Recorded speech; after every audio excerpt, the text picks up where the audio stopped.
ਤੇ ਨਾ ਬੱਚੇ ਜਿਹੜੇ ਨੇ ਨਾ ਉਹ ਆਪ ਆਪਣੇ ਘਰਾਂ ਵਾਲੇ ਨੇ ਤੇ ਮੇਰਾ ਮੀਆਂ ਵੀ ਬਿਮਾਰ ਰਹਿੰਦਾ ਆ ਤੇ ਆਪ ਵੀ ਮੈਂ ਠੀਕ ਨਹੀਂ ਗੀ ਰਹਿੰਦੀ ਵੀ ਜੀ। ਸਾਡਾ ਦਵਾ ਦਾਰੂ ਜਿਹੜਾ ਨਾ ਬੜਾ ਔਖਾ ਚੱਲਦਾ ਜੇ ਤੇ ਖਾਣ ਪੀਣ ਵੀ ਬਹੁਤ ਮਜਬੂਰ ਹੈ।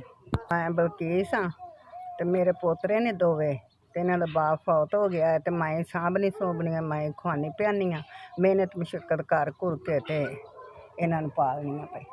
ਪੋਤਰਾ ਮੇਰਾ ਤੀਸਰੀ ਚ ਪੜ੍ਹਦਾ ਤੇ ਪੋਤਰੀ ਮੇਰੀ ਦੂਸਰੀ ਚ ਪੜ੍ਹਦੀ ਗਈ ਤੇ ਮੈਂ ਘਰ ਘੁਰ ਕੇ ਤੇ ਇੱਧਰ ਵੇ ਪੜ੍ਹਾਈ ਵੀ ਮੈਂ ਹੀ ਕਰਾਨੀ ਆ ਤੇ ਮਿਹਨਤ ਮੁਸ਼ੱਕਤ ਕਰ ਘੁਰ ਕੇ ਤੇ ਇਹਨਾਂ ਨੂੰ ਪੜ੍ਹਾਉਂਦੀ ਹਾਂ ਪਈ ਤੇ ਇਹਨਾਂ ਦਾ ਹੁਣ ਤੋਂ ਸਹੀ ਕੋਈ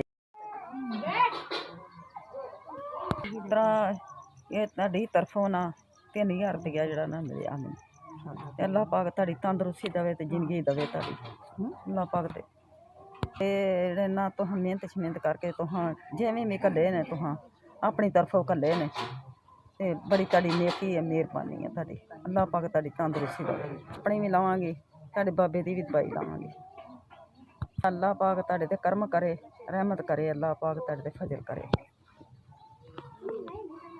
ਤੁਸੀਂ ਸਾਨੂੰ 3-3000 ਰੁਪਇਆ ਦਿੱਤਾ, ਤੁਹਾਨੂੰ ਰੱਬ ਦੁਆਵਾਂ ਦਿੰਦੇ ਹਾਂ ਪਰ ਤੁਸੀਂ ਦਿੱਤੇ ਨੇ ਸਾਨੂੰ। ਚਲੋ ਬੱਚੇ ਮੇਰੇ ਪੜ੍ਹਨ ਦੇ ਪਏ ਤੇ ਪੜ੍ਹਾਈ ਕਰਨ ਦੇ ਤੁਸੀਂ ਤੰਦਰੁਸਤੀ ਤੁਹਾਨੂੰ ਰੱਬ ਦੇ, ਚੋਖਾ ਦੇ, ਤੁਸੀਂ ਵੀ ਤੰਦਰੁਸਤੀ ਬਚੋ ਤੇ ਲੋਕਾਂ ਨੂੰ ਦਿੰਦੇ ਪਰ ਦਵਾਈ ਲੋਕੀ ਦੇਣ ਦੇ।